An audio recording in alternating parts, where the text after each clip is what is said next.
Okay, so part 3. So this is a young Irishan, still innocent from the Silver City. So this is the part where he has to take upon him the curse to carry out, because of his soul blueprint, because of his bloodline, because of his blood type, or whatever you name it, you have it. We see a group around him that he needs to take upon him this dark force, this dark curse, to carry out a task that keep the balance, that keep the Silver City safe. So he's not born evil, he's not born with this beast inside of him, but he's got the exact if you need to plug your phone into a specific cable, well, he's that phone and he fits the cable. That's the best allegory I can give you. He fits the blueprint. He is the perfect puzzle to fit that beast. And that's that the beast gonna get you. I still have typo negative on my brain here. So this is called the rite of passage. When you get this, it could also be you now reaching adulthood. Even if you are in your 20s, it could be a lesson here. Rite of passage is happening to us all the time, where we are walking over a threshold, where we are in some kind of ritual which we might not even be aware of, and you pass it or not pass it. But this shows, okay, this is bravery because I'm doing this voluntarily. I can say no, but then I also know that the Silver City might fall under the claws of these demonic elvarians, right? So this is a young Irishan who's taking upon the task to walk all over there and to be the Raven, which is a code word in CIA for someone who is going to seduce a woman.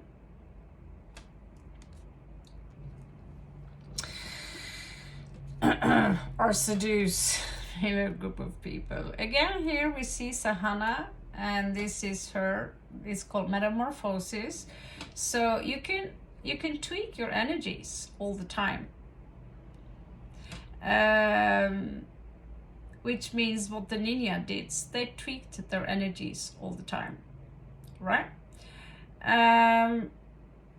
Here she's turning into the wolf. You see the black wolf right back there. I had trouble prompting it because of political correctness. Making her looking like half wolf was pretty difficult, but I managed to go around the prompting and she came out beautiful. We see the lightning here, we see the black wolf. Unfortunately, we don't have the rest of the story here, how she's being captured by the Kalarians with her silver chain, but we do see her captured in one of the cards. And I'm now in this, should I print out my own deck, which is, it's called the Higher Arcana, but post-apocalyptic style? Or should I print out my own Lenormand deck, which is also finished? Or should I continue with this story? Please tell me below what you think. I got a really cool Lenormand deck. I don't really have enough cards for that, so I have to go and buy more cards. And I might have to wait 1 month. But I do have enough to print for the Greater Arcana. I have, I have more than enough for the Greater Arcana, which means I could also print out the Greater Arcana post-apocalyptic style and more of these guys, because they're pretty beautiful, you have to admit it. So metamorphosis could be you, not, in a way you could say, okay, they're both going through a transition here. Sometimes we call it bar mitzvah or something like that, or in Norway, confirmation, turning from youth into adulthood. In this case, turning into something completely wild that she cannot control. He, however, he's trained for this his entire life, to take control over his beast. So her beast, the she beast, is pretty different from his beast. He's controlling a demon, with bat wings and all that kind of fun stuff. And she's just, we all heard about the werewolf. I hate the werewolf that are walking around like humanoids with a dog's head. I don't like them. But the werewolves in my story are turning into wolves, very large wolves, just like in the cheesy Twilight stuff. I prefer them to be real wolves. And this is one of my favorite cards. It's very old, as in at least 6-7 months old, and it's called Boys Don't Cry. It should say everything. It's not connected to this fantasy story. It's a badass guy. It's the bad boy, right? But when he's alone and he's with his animal, with his animals, there is a weak spot there. Is the guy we love, the girls love anyway. Oh, he's pretty badass, but we are sneaking. How do you treat my little dog? How do you treat my cat? And I watched many of you, someone the other day would roll their eyes towards me because I showed compassion towards a street dog, and it was a very beautiful street dog. It looked like Egyptian kind of type, mixed with those dogs that run really fast. It's called Minda in Norwegian. I don't know the English word. And he was black. He was beautiful with pointy ears. And I would be like, hey, dude, you're beautiful. Let's chat. I also encountered a dog that was highly maltreated. I'm going to put up the video about it on my other channel, Nomadic Shield Maiden. About, this is what I met, and there's kind of a good, sweet, happy ending to that. Boys don't cry. Don't showing emotion. It's not a positive thing. When we turn him around, he could have, or you could have that. Well, you might as well be the woman who don't cry. You cannot show weakness, right? And so when you're alone with your kitty cat, you cry, which is a good thing. In this case, it could be a lot that you could fall into a depression, but sometimes it's all about getting it out of the system. And the animals, they know that he's not really the bad guy. He's just putting up a face to keep his role as, the tough guy. So Boys Don't Cry, inspired by The Cure, of course. If you want to listen to the song, The Cure.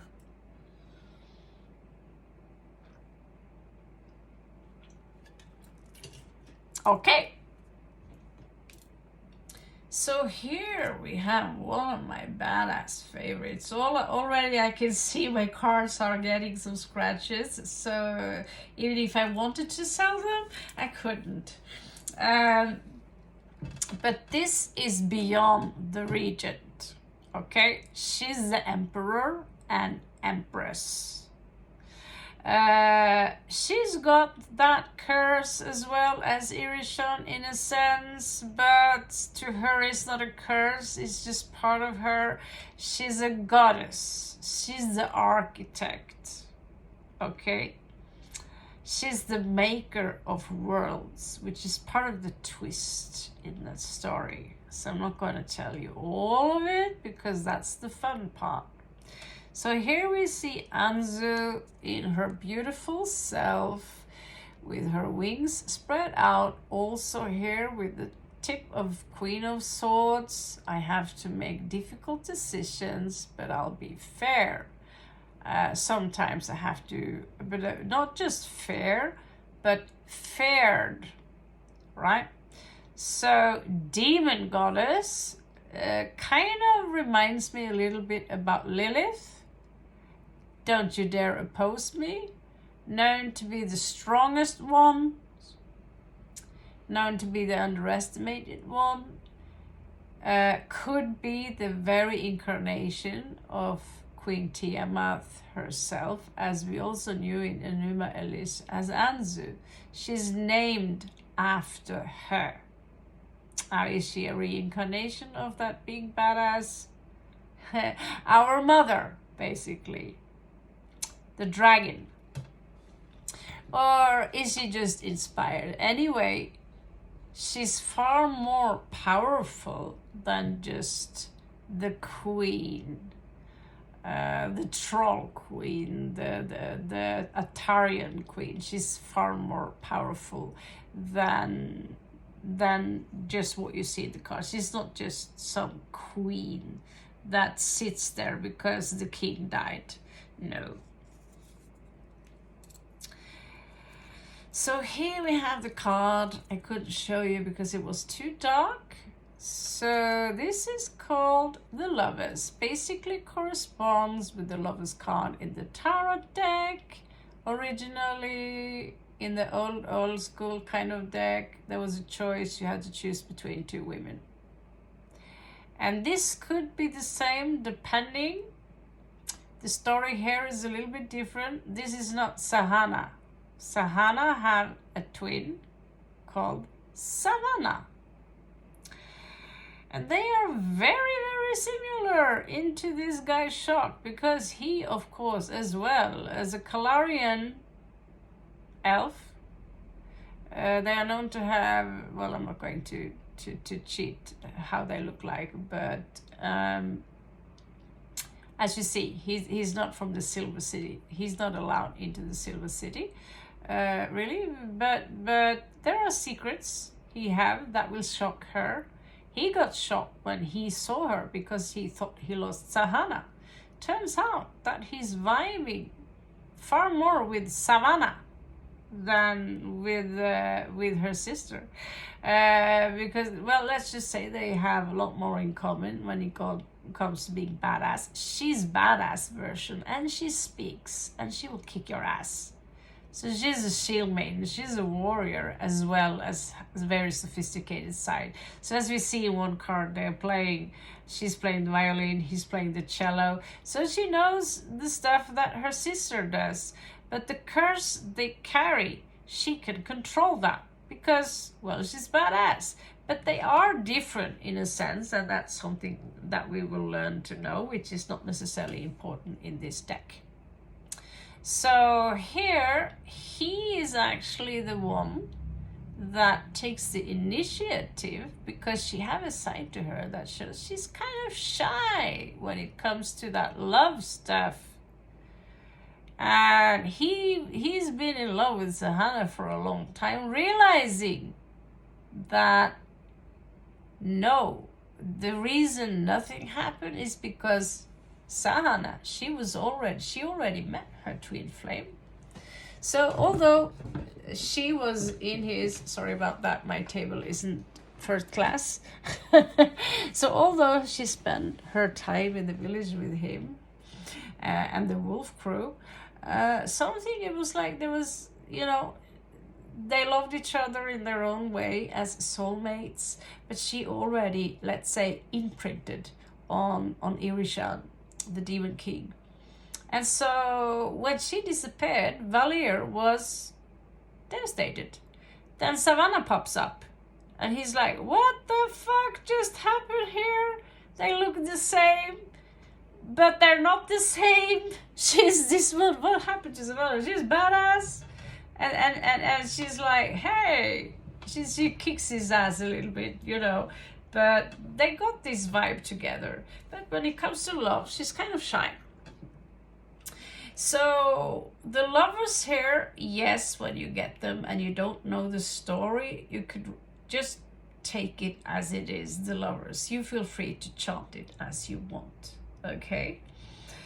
And when that's said, the story here is that he is the one that notices that, oh, she has this ability to just touch him, to show him, you know, why things are the way they are, where she's kind of afraid of being dominated by a man and these things. And when he gets that, he does what every woman wants. You know, just grab me into your arms or whatever and give me that kiss. So this is one of the most sexy cards I have. When I managed to get this picture up, I was very proud, because I worked for a long time to get some romance, true love's kiss, into the prompting. So here we have them kissing, the lovers, and it's brilliant. They're not naked, so I'm allowed to show the entire card to you guys. I'll do the read. So here we have more kissing. This is Eternity Love. So this is, again, it's too dark, but it's the queen herself, and Atariel, who is also actually an Atarian, hence the name. So why she can't be with him, that's a story that still is about to unfold himself. It's a secret love, but it's the real love, and it's the love that lasts forever. Through lifetimes and lifetimes, forever they will be together. So much kissing and so much sweet stuff going on here. So this is the part where we go back a little bit in time here, or we go back from when he was back. This is Sahana again, when she was captured as a wolf. So if you get this card, you could be captured because you did something. Maybe you were drunk and you can't remember what you did the day before. And so you could wake up in a psychiatric institution having no clue. Where am I here? You know. So this is also sometimes self-imprisonment, as in Eight of Swords.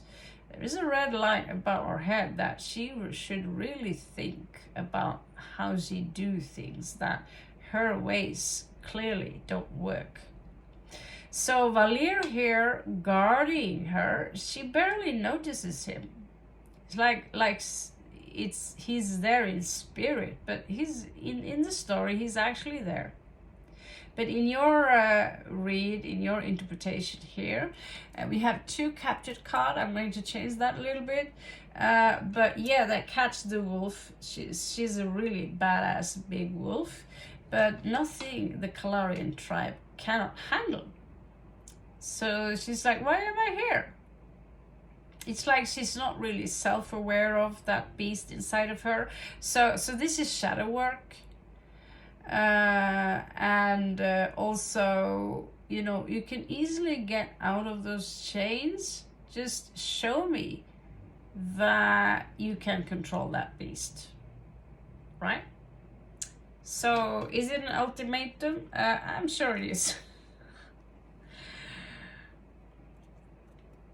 So when you get these cards, we are talking, so this is Irishan's crew. When Sahana is gone, he's going to send his crew to sniff around and find her. I'm not sure this is the dark version of the card, but as you can see, they are red elves, orc-like, black elves, golem-likes, dragons. Their second in command is the woman, the high commander here. Badass guy, the ones you don't want to meet in your Muay Thai ring. And so this is the Firelands. It consists of volcanoes and dryness and all kind of stuff, and they thrive there for some reason. They thrive underground, overground, inside the volcano, on top of the volcano, whatever you name it. If you had pulled this card You might be gang stalked, bullied by more than just one person. It could be a group of people that wants to, you know, just destroy your life because you choose your own path. You're not like them. This could be simply trolls, because in a way they are trolls in their own sense. But we have real trolls in my story. We'll get back to that. It's a long story. 30 years I've been working on it. So these are not just, oh, the image pop up, okay, I'll put them there. No, we've been thinking about this hardcore a long time.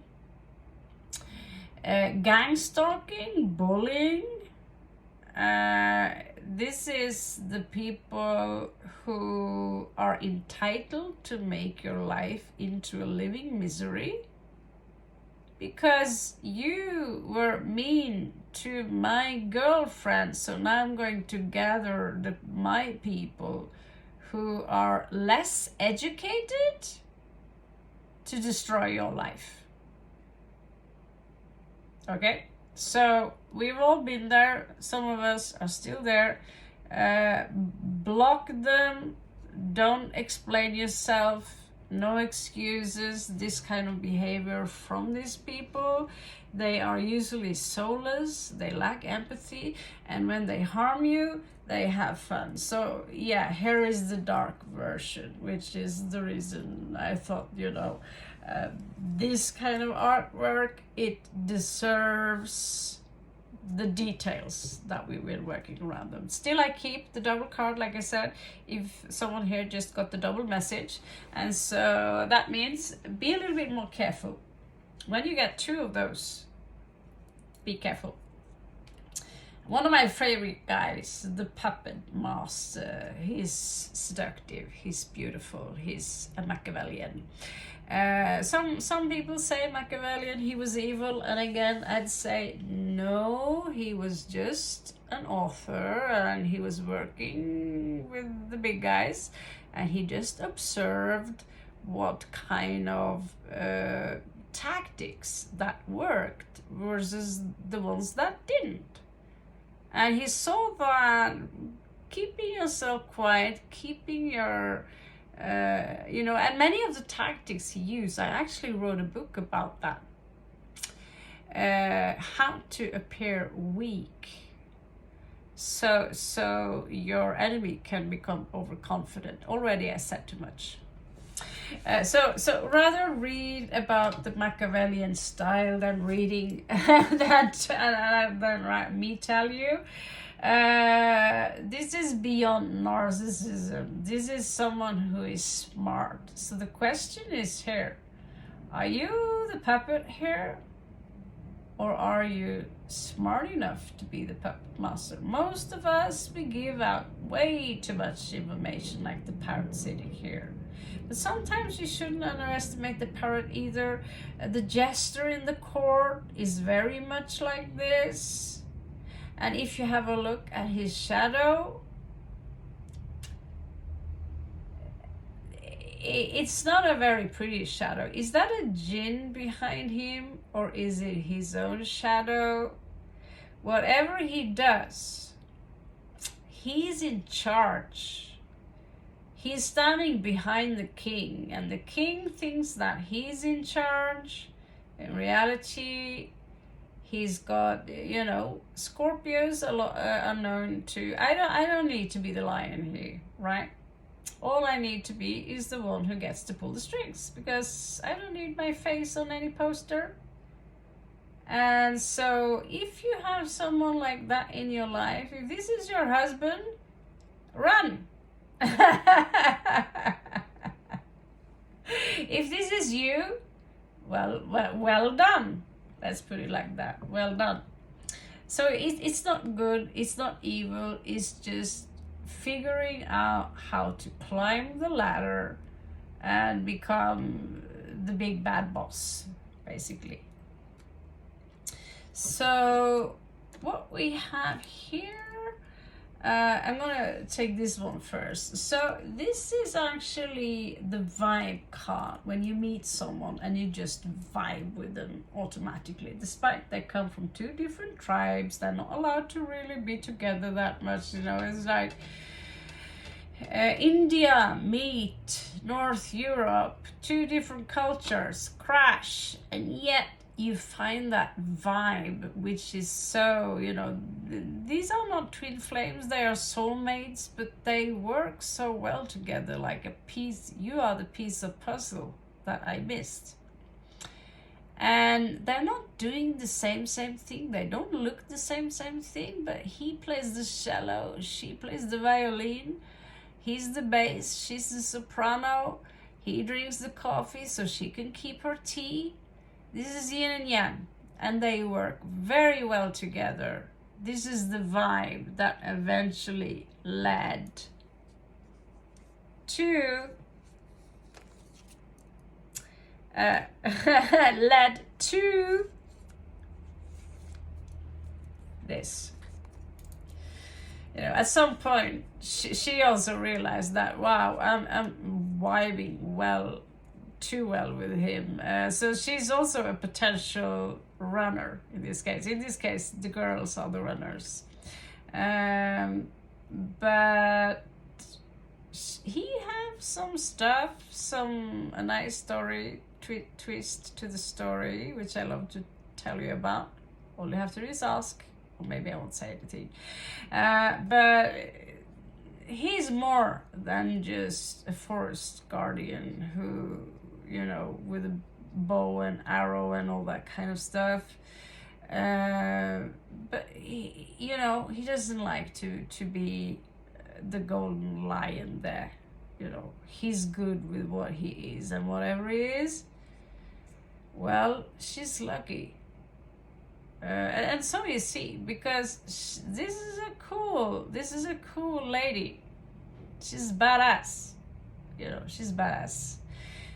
She's one of the superheroes we see in Marvel, maybe not that overdone, but she's, let's say, like the Black Widow. She's very impressive.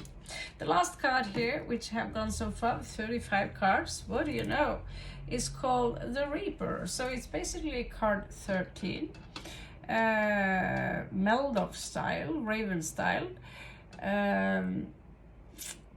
It was named Eridan of the Broken Moon, and I didn't like that, really, to be honest. Broken Moon, that doesn't sound good. So I removed that, and here he's showing up, is Eridan. He's card 13. He is Azrael, in a sense. So the crow or the raven there, which symbolizes to many people in the West, death. It's also your ancestors. He carries a sword because he's also the king of swords in that sense. It's all about logic. I'm here to come and pick you up into another life, into the next life. I'm not evil, I'm not this or that. I'm actually here to gently just guide you over the threshold. So he simply means the same thing as in the traditional tarot card, death. So death is very often something, you know, it's symbology, right? Or it symbolizes death. Like we leave something old, an old habit, and we shift timeline, we become something new. We leave the cocoon, we are in chrysalis, and all of a sudden we get wings. But that's not something that just happened once in a lifetime. It can happen many lifetimes. However, some people say that, oh, death is never literal in a card read, and we shouldn't talk about it in a card read. However, if you are interested, this combined with 4 of Swords and 6 of Swords is very, very much an actual death. All right. So in the gypsy cards and these things, you actually also see the funeral. You don't see the funeral in the tarot deck. And I'm not even sure I'm going to bring up a funeral in this deck.